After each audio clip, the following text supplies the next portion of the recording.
មនុស្សដែលមានកម្លាំងចិត្តបញ្ជាក់មកវិញមនុស្សហ្នឹងមានបុព្វហេតុនៃការរស់មានបុព្វហេតុនៃការរស់គេដឹងថារស់នៅ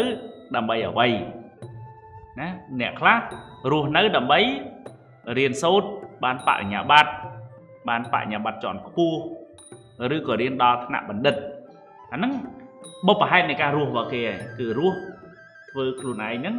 ឲ្យខ្លាយទៅជាបុគ្គលដែលមានចំណេះដឹងមានបរិញ្ញាបត្រមាន master នៅក្នុងខ្លួនចឹងទៅអ្នកខ្លះទៀតបុព្វហេតុនៃការរស់របស់គាត់គឺរស់នៅដើម្បីជីវភាពគ្រួសាររុងរឿងអញ្ចឹងគាត់រស់នៅគាត់ចង់ឃើញគ្រួសារគាត់នឹងមានជីវភាពរុងរឿងអញ្ចឹងមនុស្សនឹងឃើញប្រឹងណាស់ឧស្សាហ៍ណាស់ខំណាស់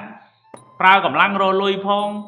ប្រឹងបានលុយមកយកទៅរៀនខ្លះយកជំនាញយកអីមកដាក់ខ្លួនទៀត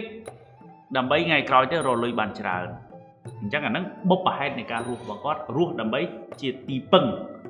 របស់គ្រួសារមនុស្សដែលមានបុព្វហេតុនៃការរស់អញ្ចឹងណាមិនដែលអស់សង្ឃឹមទេមិនដែលបាក់ទឹកចិត្តមិនដែលអស់កម្លាំងចិត្តទេពីព្រោះគេមានហេតុក្នុងការរស់ហេតុក្នុងការក្រោកពីដំណេកបលំឡើងបាទអ្នកខ្លះទៀតគាត់រស់នៅដើម្បីមានភាពជាគំរូដល់អ្នកដទៃណែដូចនេះយើងមួយចំនួនណែខ្លារ៉ាមហើយមានណែបងកំលៀងមានណែគឹមជេងមានណែគុនធាមានណែអញ្ចឹងណាទៀតលីយ៉ាមានណែសេពេចមានណែអញ្ចឹងរឿងទាំងអស់ហ្នឹងវាសំខាន់ណាស់ដូចឥឡូវដូចសេពេចចុះគាត់រស់នៅដើម្បីគ្រប់គ្រងនិងជ្រុំជ្រែង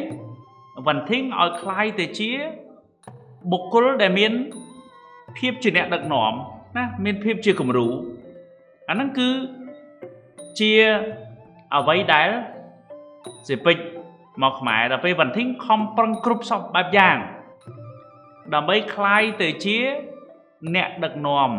វ័យក្មេងគំរូនៅក្នុងវិស័យឯកជនចឹងទៅឧទាហរណ៍ណាហើយជាក់ស្ដែងដែរកំជេងដូចគ្នា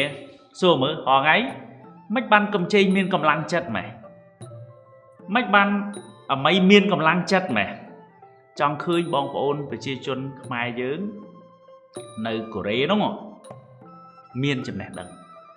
ណាឥឡូវអ្នកនៅខ្មែរមើលបងប្អូនយើងទៅក្រៅប្រទេសមិនមែនពលករទេប្រជាជនខ្មែរ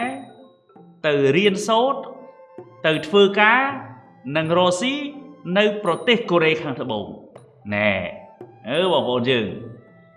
ណែកុំផ្ទះទ្រូងឯងមើលមកឃើញខ្លួនឯងថាអូខ្ញុំពលករណាអ្នកខ្លះឮពលករដូចចង់ឲ្យគីឡូទៀបណាមែនទេអញ្ចឹងយើងមានតម្លៃរបស់យើងណាហើយ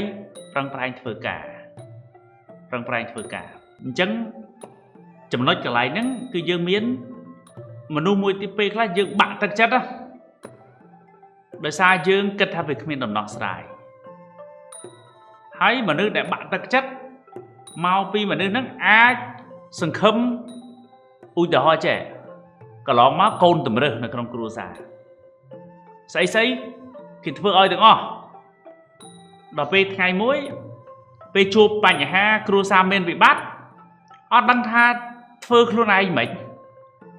ណាក្រោយមកមានប្តីមានប្រពន្ធអីចឹងទៅមិនដឹងធ្វើមិនធ្លាប់តែស្រួលមិនដឹងទៅរកអីអស់សង្ឃឹមណាក៏បាក់ទឹកចិត្តដែរណាទៅ stress ទៅ depression អីរឿងផ្សេងទៀតហ្នឹងគឺមនុស្សដែលគាត់បាក់ទឹកចិត្តអញ្ចឹងបើចង់ជួយមនុស្សដែលបាក់ទឹកចិត្តឲ្យគាត់មានកម្លាំងចិត្តមកវិញគឺជួយឲ្យបុគ្គលហ្នឹងគាត់កំណត់គោលដៅណាឧទាហរណ៍ដូចក្រុមគ្រូរងឯងដូចគ្រូខ្លួនឯង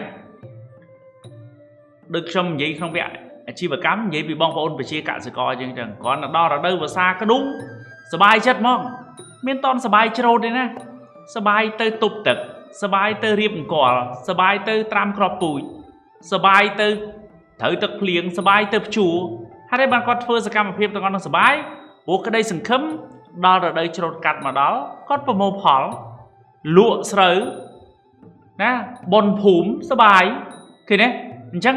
មនុស្សដែលគាត់មានគោលដៅរស់នៅក្នុងបច្ចុប្បន្នតែគាត់សម្លឹងមើលគោលដៅរបស់គាត់ទៅម៉េចមនុស្សនឹងសប្បាយក្នុងការប្រព្រឹត្តនៅក្នុងបច្ចុប្បន្ន